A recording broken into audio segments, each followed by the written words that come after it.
आज के मुख्य समाचार। समाजवादी पार्टी यूपी में भाजपा को देगी पटकनी।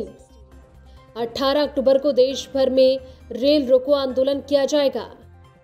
प्रज्ञा ठाकुर को राक्षसी महिला के आतंकवाद से जुड़े तार।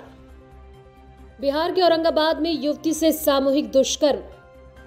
हिंदुत्व पर दिया गया बयान की राजनीति अब हुई तेज।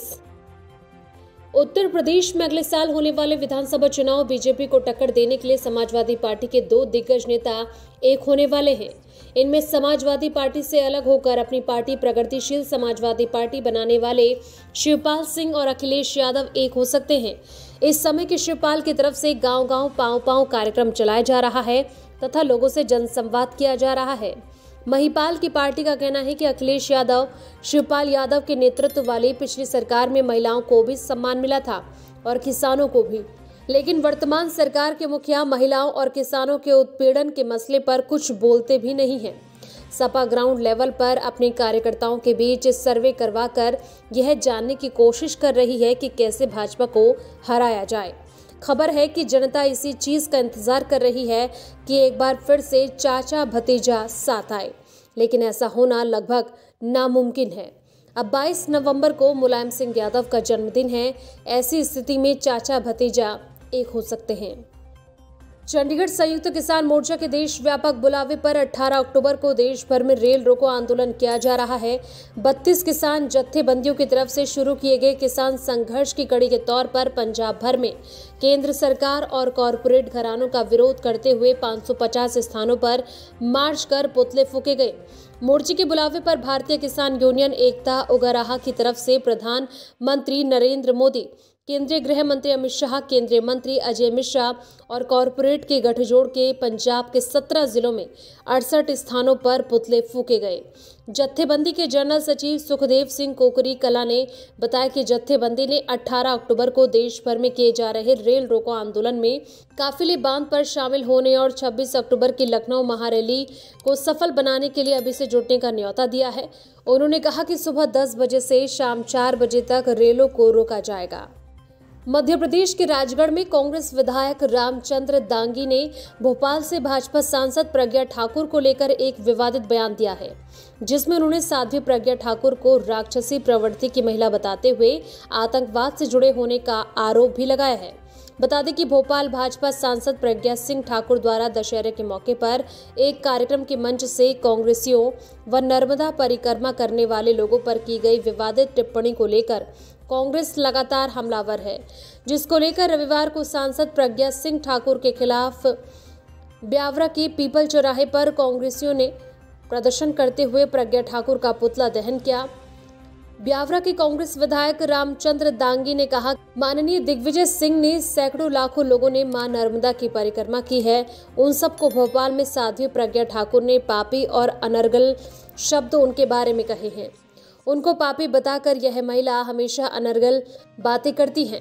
यह कतई साध्वी नहीं है और भारतीय जनता पार्टी का चाल चरित्र चेहरा भी इस महिला को सांसद बना करके भोपाल से यह बता दिया गया है कि इस तरह की विचारधारा को भारतीय जनता पार्टी पसंद करती है। कांग्रेस विधायक ने कहा कि जबकि प्रज्ञा ठाकुर का मालेगांव बम ब्लास्ट में नाम है, जोशी हत्याकांड में इसका नाम है, यह कतई भी साध्वी नहीं लगती है। जो हमारे महाराष्ट्र में हेमंत करकरे जो शहीद हुए हैं, उनके खिलाफ इन्होंने बहुत अपशब्द बोले हैं और महात्मा गांधी के खिलाफ कई बार अपशब्द बोले हैं। यह तो कतई साध्वी नहीं लगती है, यह तो राक्षसी प्रवृत्ति की महिला लगती है। निश्चित रूप से ऐसी महिलाओं को पार्टी से बाहर करना चाहिए। बिहार के औरंगाबाद में एक युवती के साथ सामूहिक दुष्कर्म का मामला सामने आया है। पीड़िता ने महिला थाने में 3 लोगों के खिलाफ मामला दर्ज कराया है। उसने बताया कि दोपहर 12:30 बजे के करीब अपने घर से निकलकर पड़ोस में ही घूमने के लिए जा रही थी। उसी वक्त गांव का परिचित युवक राहुल कुमार उसे जबरन गाड़ी में बैठा लिया गया। फिर कहां ले गया उसे पता नहीं चला। उसने सुनसान जगह पर ले जाकर अपने दोस्त अविनाश राम और पंकज कुमार के साथ मिलकर दुष्कर्म किया। घटना के दौरान गश्ती में रहे मुफल्लिस थाने पुलिस ने पीड़िता की आवाज सुनकर उसे उठाकर सदर अस्पताल लाया और इलाज करवाया। पुलिस ने इसी दौरान तीनों आरोपियों को गिरफ्तार भी कर लिया है। पीड़िता की मेडिकल जांच कराई जाएगी। एडीपीओ गौतम शरण ओमी ने बताया कि इस कांड में शामिल 3 लोगों को गिरफ्तार कर लिया गया है, उनसे पूछताछ की जा रही है। एसडीपीओ ने बताया कि पीड़िता के बयान पर महिला थाने में मामला दर्ज कराया गया है। जांच के बाद सख्त कार्रवाई की जाएगी। राष्ट्रीय स्वयं सेवक संघ के प्रमुख मोहन भागवत द्वारा विजयदशमी समारोह में हिंदुत्व को लेकर दिए गए बयान पर राजनीति तेज हो गई है। शिवसेना प्रमुख और महाराष्ट्र मुख्यमंत्री उद्धव ठाकरे ने तो इस पर तीखी प्रतिक्रिया व्यक्त की है। AIMIM के नेता असदुद्दीन ओवैसी भी बीच में कूद पड़े। ऐसे में आने वाले विधानसभा चुनाव में मुद्दा तूल पकड़ता जा सकता है।